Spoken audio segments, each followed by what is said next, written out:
আজ আমাদের গ্রামে মহান বিজয় দিবস এবং ক্রীড়াঙ্গনের অন্যতম সংগঠক আরাফাত রহমান কোকো স্মৃতির স্মরণে আয়োজন করা হয়েছে 2 দিনব্যাপী ক্রীড়া প্রতিযোগিতা অনুষ্ঠান। সকাল থেকেই আমাদের অনুষ্ঠান স্থলে ছিল এক অন্যরকম উৎসাহ, শৃঙ্খলা আর দেশপ্রেমে ভরা। অনুষ্ঠানের শুরুতে সবাই সুশৃঙ্খলভাবে লাইনে দাঁড়িয়ে জাতীয় পতাকা উত্তোলন করতেছিল। কয়েকজন আবার গর্বিত কণ্ঠে এগিয়ে এসে জাতীয় পতাকা উত্তোলন করেন। পতাকা উত্তোলনের মুহূর্তে লাল সবুজ পতাকা যখন আকাশে উড়ছিল তখন সবার চোখে ছিল গর্বের ঝিলিক। এরপরে সবাই একসঙ্গে দাঁড়িয়ে গভীর শ্রদ্ধার সাথে জাতীয় সঙ্গীত গায়। সঙ্গীতের প্রতিটি শব্দে যেন উঠে আসে ত্যাগ আর স্বাধীনতার ইতিহাস।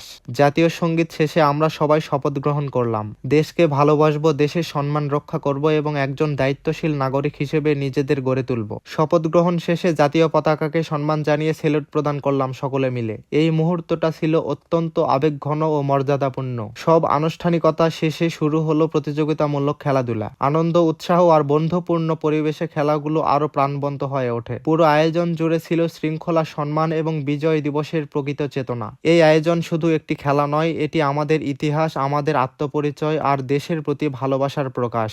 আমরা প্রথমেই ছেলে মেয়েদের দৌড় খেলার মাধ্যমে খেলাটা শুরু করেছিলাম। এরপরে ছোট বাচ্চাদের মোরগ লড়াই খেলা, যেটা আমি ছোটবেলাতে অনেক খেলছিলাম, আমার একটা পছন্দের খেলা ছিল এইটা। তারপরে ছোট বাচ্চাদের ব্যাং দৌড় খেলা হলো, যেটা অনেক আনন্দ দিল মানুষজনদেরকে। পরবর্তীতে আমাদের খেলার তালিকায় ছিল ছোট বড় সকলেরই লং জাম্প খেলা, যেটা সকলে আনন্দ উপভোগ করলো। এরপরে মেয়েদের জন্য ছিল দড়ি খেলা। গ্রামের ছোট বড় সকলে মিলে হাতি ওড়া খেলা খেললাম। হয়তোবা এটা আপনাদের কাছে নতুন মনে হয়, কিন্তু আমাদের এলাকায় কিন্তু এই নামে পরিচিত। মা বোনদের জন্য বালিশ খেলা এবং চেয়ার খেলা আমরা আয়োজন করেছিলাম, যেটাতে আমি বাঁশিতে ফু দিচ্ছিলাম। আজকে যেহেতু শুক্রবার নামাজের দিন, আমাদের খেলতে খেলতে কিন্তু 12টা বেজে গেছিল। আমরা সব খেলা শেষে কিন্তু সাঁতার খেলা প্রতিযোগিতা দিয়েছিলাম। নামাজ এবং খাওয়া দাওয়ার বিরতি দিয়ে আমাদের প্রথম দিনের প্রথম পর্ব খেলাধুলা শেষ করলাম। বিকেল বেলা কিন্তু আমাদের দ্বিতীয় পর্বর খেলা হবে।